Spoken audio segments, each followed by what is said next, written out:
المتا اس وقت میرے پاس موجود ہے، اور یہ تالیف ہے مولوی الحاج ابوالقاسم کی 1305 طبع لاہور۔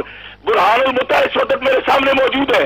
اس کے اندر وہ کہتا ہے کہ قال النبی صلی اللہ علیہ وسلم من تمتع مرتن درجتہ کدرجۃ الحسین ومن تمتع مرتين درجتہ کدرجۃ الحسن ومن تمتع 3 مرات درجتہ کدرجۃ علی ومن تمتع 4 مرات درجتہ کدرجتی۔ کہ رسول اللہ صلی اللہ علیہ وسلم سے ایک حدیث گھڑ کے بیان کر دی، کہتا ہے کہ رسول اللہ نے فرمایا جس نے 1 دفعہ متا کیا اس کا درجہ حسین کا ہو گیا، اور جس نے 2 دفعہ متا کیا اس کا درجہ امام حسن کا ہو گیا، اور جس نے 3 دفعہ متا کیا اس کا درجہ علی المرتضیٰ کا ہو گیا، اور جس نے 4 مرتبہ متا کیا اس کو درجہ محمد رسول اللہ کا ملے گا۔ اب اس کو صرف یہ کہہ کر نہ ٹالا جائے، کل کو کوئی کہہ دے جی یہ بھی ضعیف ہوگی، اس سے باقاعدہ مجتہدانہ تمسک بھی کرتا ہے۔ ذرا تمسک بھی سنیے، یعنی ان کی الٹی منطق بھی سنیے یارانے سرے پل کی۔ وہ کہہ رہا ہے کہ یہ تو تلززات کی بات ہے، سوال پیدا ہوگا۔ آگے خود عبارت نقل کرتا ہے کہ یہ تو تلززات کی بات ہے، اس میں اتنے اعلیٰ درجہ ملنے کی کیا وجہ ہے؟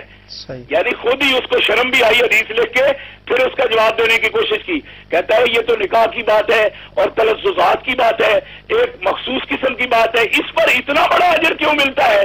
تو اس کا جواب خود نقل کرتا ہے، کہتا ہے جواب مقتضائے عقلی است کہ جمیع آنچہ از شرعیات از اوامر و نواہی باشد اگرچہ از مباحات و تلززات باشد طاعت و عبادت و انقیاد تعالی است و بر ہر طاعت جزائے لازم است، خصوص نزد ممانعت امر باجبار جاہلی غادری وہاں بالکل متروک و متروح العمل مقدوع عامل باشد، پس در احیاء و اجراء ثواب جزائے لا تعد ولا تحصى باید باشد۔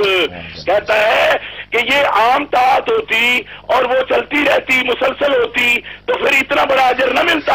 جب ایک خائن و غادر نے غاصب نے اس سنت کو یا جائز کام کو روکا تو اس کے روکنے کی وجہ سے اس کا ثواب لا تعد ولا تحصى ہو گیا۔